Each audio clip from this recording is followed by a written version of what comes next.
अस्सलाम वालेकुम स्टूडेंट्स, जैसा कि आप जानते हैं मैं हूं हुज़ैफ़ा रफ़ी, आपका टीचर केमिस्ट्री का, और मैं किप स्कूल में पढ़ाता हूं केमिस्ट्री। ठीक है, तो आज हम डिस्कस कर रहे हैं, हमारे पास चैप्टर नंबर 10 है फेडरल बोर्ड, चैप्टर नंबर 11 है 10th क्लास की केमिस्ट्री फेडरल बोर्ड की। उसका हमारे पास टॉपिक है 11.1.3 कंडेंस एंड स्ट्रक्चरल फार्मूला। बहुत आसान है, सिंपल है।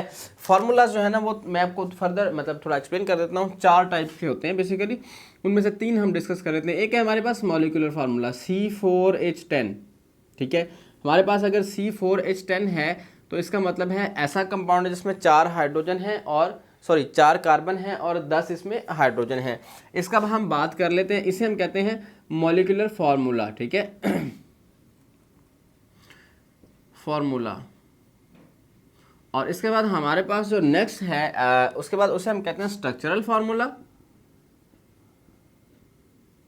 स्ट्रक्चरल फार्मूला उसमें क्या होता है कि हम ये देखते हैं कि कितने कार्बन के साथ कितने कितने हाइड्रोजन लगे हुए हैं। हम 4 कार्बन की चेन बना लेंगे, उसके साथ हम हाइड्रोजन को अरेंज कर देंगे, तो ये क्या हो जाएगा, ये स्ट्रक्चरल फार्मूला हो जाएगा। स्ट्रक्चरल फार्मूला हमें क्या बताएगा जी, exact arrangement of atoms in the structure of molecule.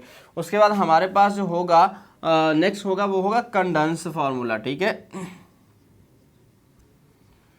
Condensed formula. ठीक है, जो कंडेंस्ड फार्मूला होगा उसमें हम ये देखेंगे कि इसे हम थोड़ा सा सिंप्लीफाई कर लेंगे। मतलब ये 3 हाइड्रोजन और 1 कार्बन को साथ लिख लिया, 2 हाइड्रोजन और इसको लिख लिया, इसको लिख लिया और उसके बाद इसको लिख लिया। इसको हम लिख लेते हैं CH3, उसके बाद हम लिख लेते हैं CH2 और CH3। ये हमारे पास N ब्यूटेन है, ये सब चीज़ें वही, लेकिन ये हमारे पास कंडेंस फार्मूला हो गया। कंडेंस फार्मूला जो है हम ऑर्गेनिक कंपाउंड में सबसे ज़्यादा इस्तेमाल करते हैं, क्योंकि ये एक ऑथेंटिक मेथड है, जगह भी कम लेता है और हमें अरेंजमेंट ऑफ एटम, मतलब इसमें हमें एग्जैक्ट नहीं पता चल रहा, इसमें जबकि हमें पता चल रहा है, तो इसलिए हमारे पास अरेंजमेंट ऑफ एटम जो है वो कंडेंस फार्मूला कंप्लीट शो करता है। हम अगर बात करते हैं एथानॉल की, इथाइल अल्कोहल जिसे आप कहते हैं, उसे उसका फार्मूला होता है CH3 CH2 और OH।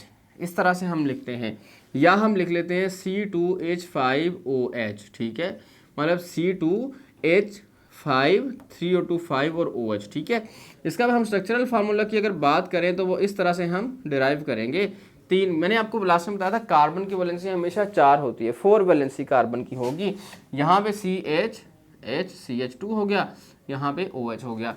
बेसिकली इस फार्मूला के अंदर ये 3 इस तरफ लिखे हुए हैं और ये 2 यहाँ पे लिखे हुए हैं और ये एज सच इस तरफ लिखा हुआ है। ठीक है जी, इसके बाद हम बात करें डाई मिथाइल ईथर, ये एक फंक्शनल ग्रुप है, आगे आएगा आपके पास। यहाँ पे हम बात कर लेते हैं CH3O और CH3, इसके अंदर 3 हाइड्रोजन इसके साथ हैं, हम यहाँ पे इसी तरह लिख लेंगे CH, यहाँ पे oxygen, C hydrogen and hydrogen. ये स्ट्रक्चरल फार्मूला इन तीनों को ये शो कर रहा है, जबकि इन तीनों को ये शो कर रहा है, दरमियान में ऑक्सीजन है।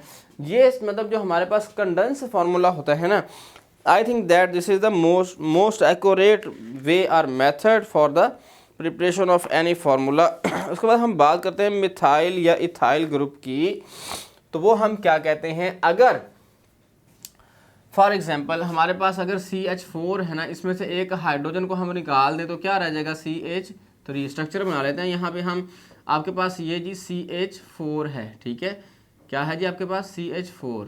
ठीक है, इसको आपने CH3 करना है, एक हाइड्रोजन आप रिमूव कर देंगे, ये बन जाएगा जी CH3। अब इसके पास एक वैलेंसी फ्री है, यहाँ पे हम कुछ भी लगा सकते हैं, तो ये ग्रुप मीथेन, ये मीथेन था, ये मीथेन, ये मिथाइल हो जाएगा। ठीक है, इसी तरह अगर हम इसको कन्वर्ट कर लेते हैं एक और कंपाउंड के साथ, तो ये इथेन होना था, मतलब अगर यहाँ हाइड्रोजन तो इथेन था ना, मैं आपको बताया नेमिंग पहले, तो इथेन के बजाय से हम क्या कहेंगे, इथाइल कहेंगे। मिथाइल, इथाइल, मतलब अगर प्रोपेन का एक हाइड्रोजन आप रिमूव कर दें तो वो प्रोपाइल हो जाएगा, ब्यूटाइल हो जाएगा। आइसोब्यूटाइल से करेंगे तो आइसोब्यूटाइल हो जाएगा, पेंटाइल हो जाएगा। इस तरह से ये सारे स्ट्रक्चर चलते रहेंगे। ठीक है, हमारे पास एक एक्टिविटी है, example problem 11.1 molecular structural condense structural formula of pentane.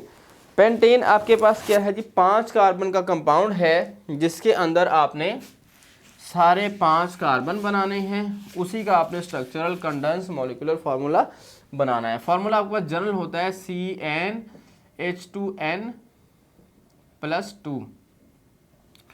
n for number of carbon atom. मैं पेंटेन की बात करूँ, पेंटेन मीन 5 कार्बन, मैं लिखता हूँ C5H2n मल्टीप्लाई बाय 5 और +2।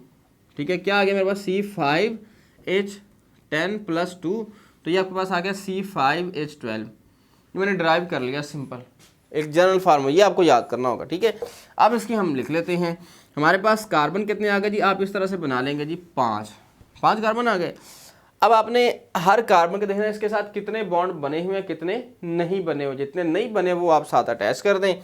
ठीक है, मैं सिंपल लाइन लगा के मेंशन कर रहा हूँ कि यहाँ पे इसकी एक बॉन्ड बना हुआ है, कितने हो गए 1 2 3, एक और बन गया 4 हो गए।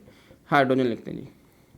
इस कार्बन कितने जी 1 2, सर्कल करें तो ये 2 बॉन्ड बनेंगे ना, 2 इसके साथ हमने हाइड्रोजन लगा दिया। इसके भी 2 हाइड्रोजन, इसके भी 2 हाइड्रोजन, यहाँ पे भी 3 हाइड्रोजन आ गए।